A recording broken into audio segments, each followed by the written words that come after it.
നമുക്ക് ഇന്നൊരു ചെറിയൊരു പലഹാരം ഉണ്ടാക്കാം. അപ്പോൾ ഇതിൽ മൈദ, സവാള, പച്ചമുളക്, ഇഞ്ചി, വേപ്പില പൊടിയായിട്ട് അരിഞ്ഞത് എല്ലാം ഇട്ട് മിക്സ് ചെയ്ത് വെച്ചേക്കണേ കേട്ടോ. ഈ ഒരു സവാള വടയാണെന്ന് പറയാം. അപ്പം നമ്മൾ ഈ മിക്സ് ചെയ്ത് വെച്ചിരിക്കുന്ന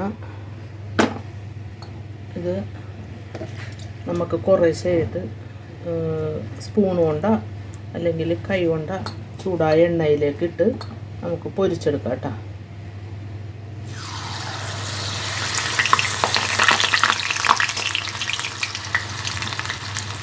കുറച്ചിട്ടാൽ മതി, ഒന്നുമില്ല കേട്ടോ.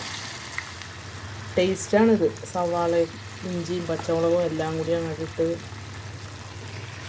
ചെയ്യുമ്പോൾ നല്ല ക്രിസ്പി ആയിട്ട് കിട്ടുകയും ചെയ്യും. എന്നിട്ട് വല്ല സോസ് വല്ലതും കൂട്ടി, ടൊമാറ്റോ സോസ് വല്ലതും ഉണ്ടെങ്കിൽ അതൊക്കെ ഇട്ട്, അപ്പോൾ ഇതിങ്ങനെ മുരിയണനുസരിച്ച് ഓരോന്നെ മറിച്ചിട്ട് അത് നമുക്ക് അറിയാൻ പറ്റും നല്ല ക്രിസ്പി ആകുമ്പോൾ.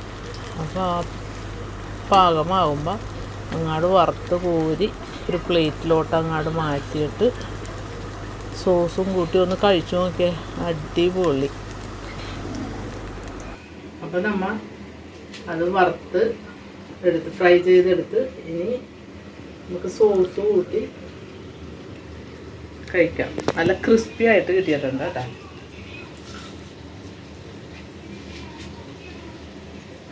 സൂപ്പർ.